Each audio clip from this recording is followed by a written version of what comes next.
अस्सलाम वालेकुम नाज़रीन, मैं मोहम्मद असलम हुसैन सियासत की खबरों में आप सबका इस्तकबाल करता हूँ। हिंदुस्तान भर में मौसम में उतार चढ़ाव जारी है। पहाड़ी इलाकों में सर्दी की वसअत में बारिश का इम्कान है। वहीं मुल्क की दारकूमत दिल्ली और इसके आसपास के इलाकों में दर्जे हरारत में कमी आई है। इसके साथ ही दिल्ली की हवा का मियार इंतहाई ख़राब जुमरे में चल रहा है। दिल्ली में सर्दियों के आगाज़ के साथ ही आलूदगी का कहर बढ़ता जा रहा है। बहुत से इलाकों का एयर क्वालिटी इंडेक्स इंतहाई ख़राब जुमरे में है। इसके साथ ही शुमाल मशरक़ी मानसून मुल्क के नशेबी इलाकों में दस्तक दे रहा है। मौसम की पेशगोई के मुताबिक आज 31 अक्टूबर को मुल्क की दारकूमत दिल्ली और इसके आसपास के इलाकों में सुबह और शाम की सर्दी में इजाफा हो गया है। इसके साथ ही कौमी दारकूमत नोएडा, गाजियाबाद और फरीदाबाद में भी दर्जे हरारत में उतार चढ़ाव देखा जा रहा है। महकमा मौसमियात के मुताबिक दिल्ली में कोहर का सिलसिला शुरू हो गया और आइंदा 2 दिन तक ऐसा ही मौसम जारी रहने का इम्कान है। लेकिन आलूदगी ने दिल्ली वालों की सांसों पर पहरा लगा दिया है। ख्याल किया जा रहा है कि आज पीर 31 अक्टूबर को दिल्ली और NCR का एयर क्वालिटी इंडेक्स इंतहाई खराब से शदीद जुमरे में हो सकता है। रियासत गुजरात के मोरबी में इतवार की रात एक बड़ा हादसा पेश आया। यहाँ माछुई नदी में बनाया गया केबल ब्रिज अचानक टूटने से कई लोग दरिया में गिर गए। इस हादसे में 140 से ज्यादा अफराद हलाक हो गए हैं। बताया जा रहा है कि हादसे के वक्त पुल पर 400 से ज्यादा लोग मौजूद थे। ये लोग इतवार की छुट्टी के दिन पुल पर देखने आए थे। फौज, बहरिया, air force, NDRF, fire brigade, SDRF की टीमें पीर की सुबह भी बचाव में मसरूफ हैं। अब तक 177 अफराद को बचा लिया गया है। इस हादसे में राजकोट के BJP MP मोहन भाई कल्याण जी कंदरिया के 12 रिश्तेदारों की भी इस हादसे में मौत हो गई है।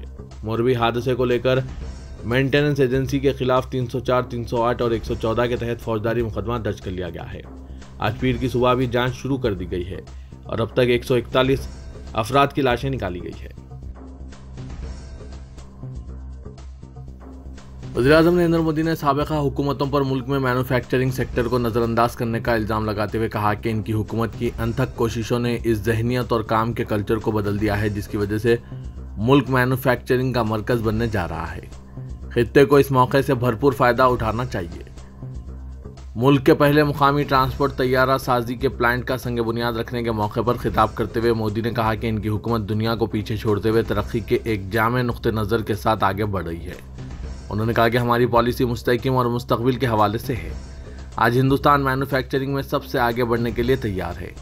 सेमीकंडक्टर से हवाई जहाज तक हम सबसे आगे रहने के इरादे से बढ़ रहे हैं। वज़ीर-ए-आज़म ने कहा कि मुल्क में तैयारा साजी का शोबा जिस तरह तरक्की कर रहा है वो दिन दूर नहीं जब दुनिया का सबसे बड़ा मुसाफिर बरदार तैयारा भी हिंदुस्तान में बनेगा।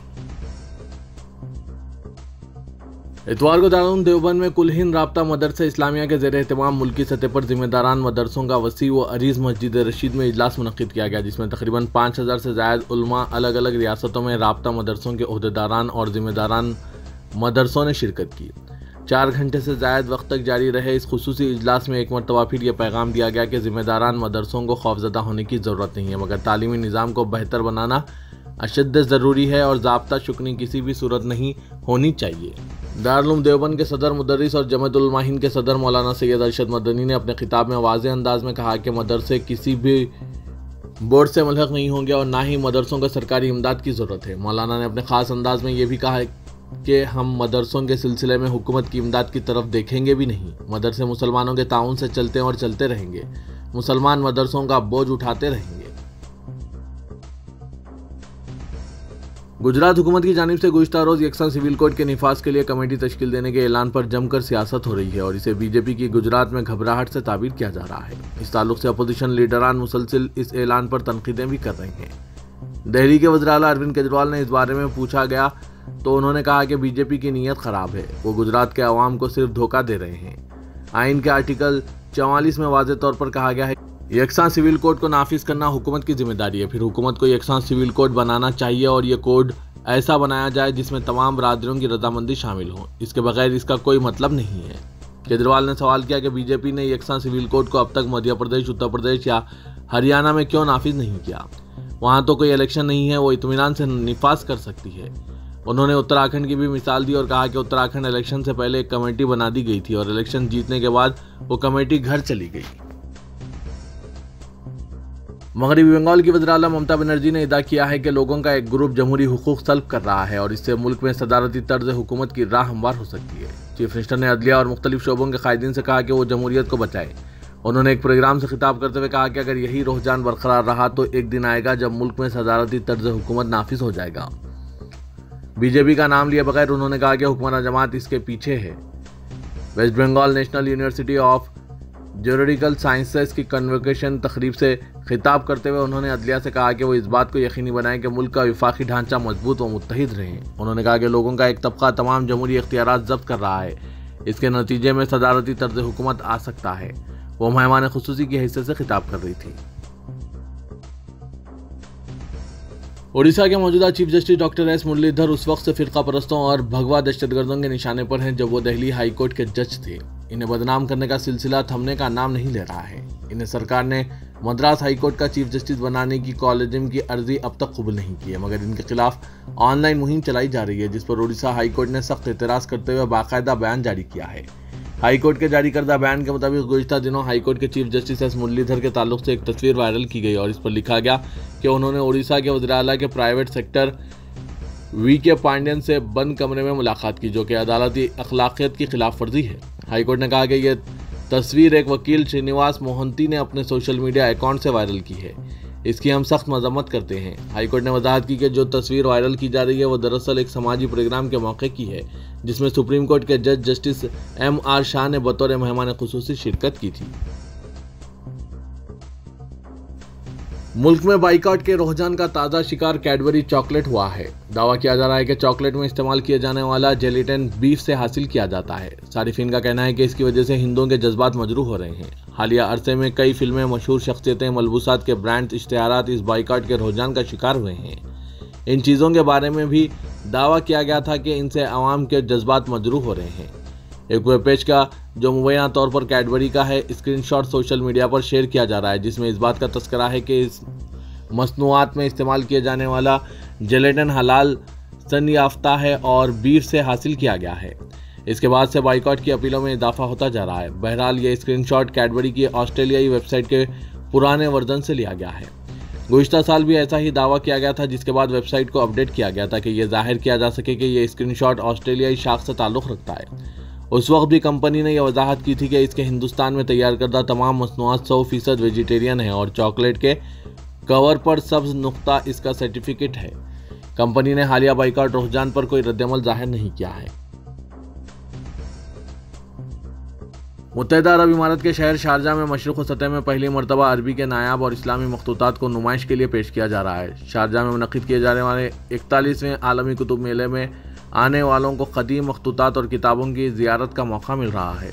खलीज टाइम्स की एक रिपोर्ट के मुताबिक ज़ेर गौर नुमाइश मशरिक़ सतह में पहली बार मुनक़िद की जाएगी। 12 रोज़ा नुमाइश का मकसद अरब की तहज़ीब और इल्म के मैदान में किरदार को उजागर करना है। अरब मीडिया के मुताबिक कुतुब मेला ज़ायरीन को सदियों पुराने नायाब अरबी इस्लामी मखतूतात और किताबों को दरियाफ़्त करने और पढ़ने का मौका फराहम कर रहा है, जिनमें से कुछ नुस्खे 13वीं सदी ईस्वी के हैं। इसके अलावा नुमाइश में रखे गए नायाब मखतूतात के मजमुआ 15वीं और 16वीं सदी में कुरान पाक से नकल किए गए, जो उभरे हुए और सुनहरे सफ़ात पर मुश्तमिल है। तेलंगाना के मोंगूर हल्के असेंबली के ज़मीनी इंतखाबात में अब जबकि महज 3 दिन का वक्त रह गया है, ऐसे में सट्टा बाजार की पसंदीदा जमात TRS बन चुकी है और सट्टा बाजार के मुताबिक पार्टी उम्मीदवार की कामयाबी के इम्कानात रोशन होते जा रहे हैं। लेकिन इसके बावजूद सट्टा बाजार मोंगूर ज़मीनी इंतखाबात को सहरुखी मुकाबले के बजाय 4 रुखी मुकाबले के तौर पर देख रहा है, क्योंकि सट्टा बाजार के जिम्मेदारों का कहना है कि अगर ज़ात पात की बुनियाद पर रायदही होती है तो ऐसी सूरत में बहुजन समाज पार्टी उम्मीदवार भी मुकाबले में शामिल रहेगा, क्योंकि बहुजन समाज पार्टी वाहिद ऐसी सियासी जमात है जिसने पसमानदा तबके से ताल्लुक़ रखने वाले शख्स को उम्मीदवार बनाया है, जबकि बीजेपी, TRS और कांग्रेस के उम्मीदवारों का ताल्लुक़ रेड्डी तबके से है। लेकिन मोंगूर हल्के असेंबली में पसमानदा तबके से ताल्लुक़ रखने वाले रायदहिंदों की तादाद काबिल लिहाज है। सट्टेबाजों का कहना है कि फार्म हाउस में अरकान असेंबली की खरीदगी की कोशिश के इंकशाफ के बाद TRS अवाम की पसंदीदा जमात हो गई है। वज़ीर-ए-आला तेलंगाना के चंद्रशेखर राव ने ऐलान किया कि तेलंगाना की इज्जत व नफ्स बराए फ़रोख्त नहीं है और कोई भी ताकत इज्जत नफ्स को खरीद नहीं पाएगी। मोंगुड़ में एक जलसे आम से खिताब करते हुए चीफ मिनिस्टर के चंद्रशेखर राव ने गुज़िश्ता दिनों TRS के 4 अरकान असेंबली को भारी रकम के लालच के जरिए खरीदने की कोशिशों का हवाला देते हुए बीजेपी और मरकजी हुकूमत को सख्त तनकीद का निशाना बनाया। उन्होंने मुतालबा किया कि अरकान असेंबली की खरीदी साजिश में मुलविस बड़े चेहरों को बेनकाब करने के लिए इस मामले की तफसीली जाँच की जानी चाहिए। चीफ मिनिस्टर ने पहली मरतबा अरकान असेंबली खरीदी मामले पर अवामी प्लेटफॉर्म पर तबसरा किया। चीफ मिनिस्टर ने इन चारों अरकान असेंबली को अवाम के रूबरू तेलंगाना के बहादुर सपूतों के तौर पर पेश करते हुए अवाम से तारुफ करवाया।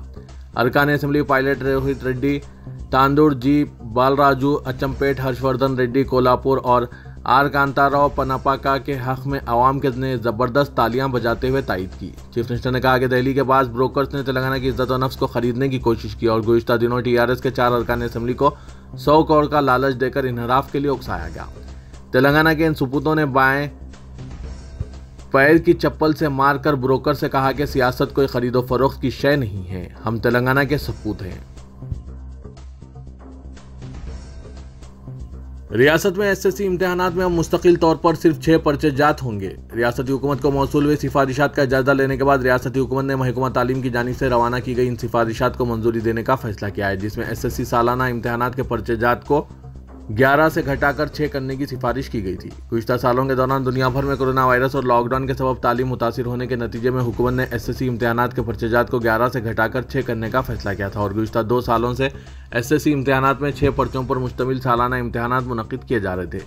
लेकिन गुज़िश्ता साल के इम्तिहानात के नताइज के बाद माहिरीन तालीम ने एसएससी तलबा की सलाहियतों और 6 पर्चों के सबब होने वाले फ़वाइद का जायज़ा लेने के बाद महकमा तालीम को रवाना की गई सिफारिश में इस बात की ख्वाहिश की थी कि रियासत में एसएससी पर्चेजात की तादाद को मुस्तकिल तौर पर कम करने के इक़दाम किए जाने चाहिए, क्योंकि 6 पर्चों में भी तलबा की सलाहियतों का बेहतरीन मुजाहरा होने लगा है और 6 पर्चों के सबब तलबा और असातिज़ा दोनों को सहूलत हो रही है। माहिरीन तालीम की इन सिफारिशात का जायजा लेने के बाद महकमा तालीम के अहदेदारों ने इन सिफारिशात को रियासती हुकूमत को रवाना किया था। ग्रेटर हैदराबाद म्यूनसिपल कॉरपोरेशन की जायदाद टैक्स वसूली 6 महीनों के अंदर 1000 करोड़ रुपए के निशाने से मुतजाविज हो गई है, जो किसी भी मालियाती साल के पिछले 6 महीनों में एक रिकॉर्ड वसूली है। जीएचएमसी में 30 सर्कल्स हैं और इस साल अप्रैल था 28 अक्टूबर के दरमियान जुमला 1165 करोड़ रुपए जायदाद टैक्स की वसूली हुई, जिसमें श्रीलिंगमपल्ली से 171 करोड़ 23 लाख के साथ सरफहरिस्त है। ज़्यादातर जायदाद मालिकीन ने इस साल ऑनलाइन टैक्स अदा किया और बाज़ ने मी सेवा सेंटर्स के जरिए अदा किया। कई जायदाद मालिकीन से बिल कलेक्टर्स की जानिब से टैक्स वसूली के अलावा बाज़ लोगों ने जीएचएमसी सिटीजन सर्विस सेंटर्स पहुंचकर टैक्स अदा किए हैं। गवर्नर तेलंगाना डॉक्टर टी सोंदरराजन, जो सालारजंग म्यूजियम बोर्ड की सदरनशीन भी है, म्यूजियम में 2 नए गैलरीज का इफ्तिताह अंजाम दिया।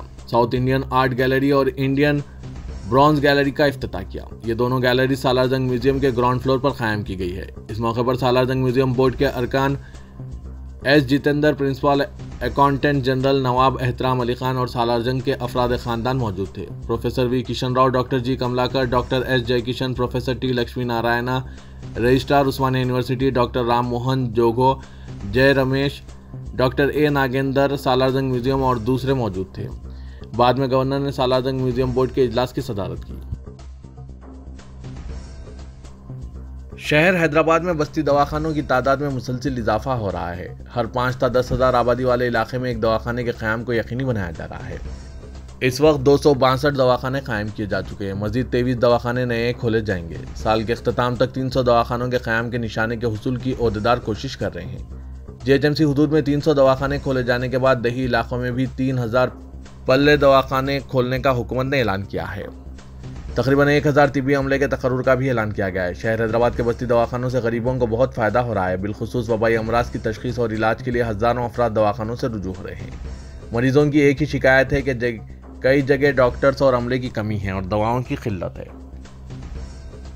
दवाखानों में बुनियादी मुआयने भी किए जा रहे हैं। अगर कोई भी केस संगीन है तो इसे public health centres, area hospitals या फिर रियासती सतह के सरकारी हॉस्पिटल से रुजू किया जा रहा है।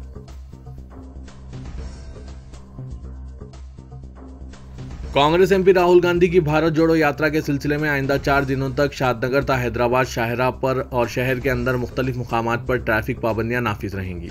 साइबराबाद कमिश्नरेट के हुदूद में आज से 4 दिन तक ये पाबंदियां नाफिज की जा रही है।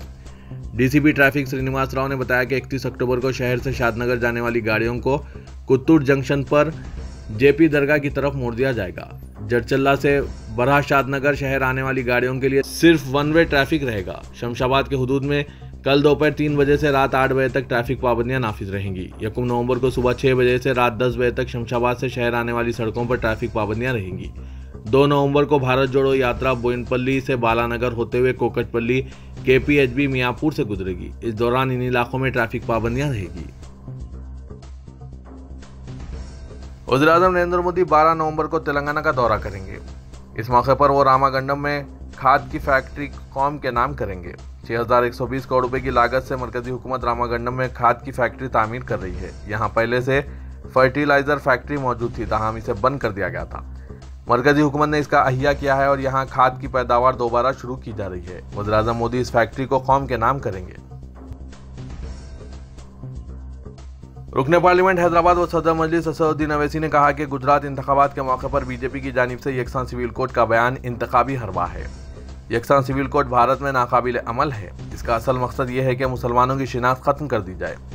बीजेपी के अलावा अरविंद केजरीवाल की आम आदमी पार्टी भी यूनिफॉर्म सिविल कोड की बात कर रही है। इससे यह साफ जाहिर हो रहा है कि बीजेपी और आम आदमी पार्टी दोनों का यूनिफॉर्म एक है। मजलिस कभी किसी मजहब के खिलाफ नहीं थी और ना ही रहेगी। मजलिस भारत की सियासत में कमजोरों, मजलूमों और दलितों, आदिवासियों, अक़लियतों, बिलखुसूस मुसलमानों को जायज़ मुकाम दिलाना चाहती है।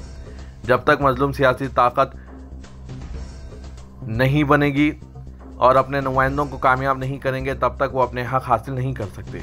गुजरात की दारुल हुकूमत अहमदाबाद में हालत यह है कि बापू नगर जैसी आबादी तरक्की से महरूम है और अहमदाबाद के दीगर इलाके तेज़ी से तरक्की कर रहे हैं। इसलिए ज़रूरी है कि हम अपने नुमाइंदे मुंतखब करें। तो ये था आज का खबरनामा। खबरों से मुतालिक कमेंट के जरिए आप अपने ख्यालात पेश कर सकते हैं और साथ ही इस वीडियो को लाइक कीजिएगा। तो मैं मोहम्मद असलम हुसैन अब आप सबसे इजाज़त तलब करता हूँ। तो दीजिए इजाज़त। अल्लाह।